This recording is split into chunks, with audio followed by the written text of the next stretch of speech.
Karachi expo centre में आलमी कुतुब नुमाइश का दूसरा दिन है। आज दूसरे दिन भी हम अपनी फैमिली के साथ, बच्चों के साथ, दोस्त अहबाब के साथ यहाँ पर मौजूद हैं। मजीद क्या कुछ है, आइए देखते हैं।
जी, नुमाइश का दूसरा दिन है।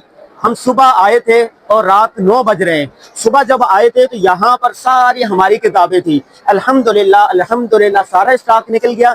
सिर्फ ये 10 किताबें रह गई हैं। 1 2 3 4 5 6 7 8 9 10, सिर्फ 10 किताबें रह गई हैं। बाकी आज बहुत बेस्ट सेल किताबें हुई हैं, रिकॉर्ड फरोख्त हुई हैं किताबें। ये सब आपकी मोहब्बत है और हमें खुशी इस बात की है कि किताब पढ़ने का रुझान बढ़ रहा है। बाकी कल मिलते हैं इंशाअल्लाह। कल नया स्टॉक आएगा। जब तक हमें इजाज़त दीजिए। अल्लाह हाफिज़।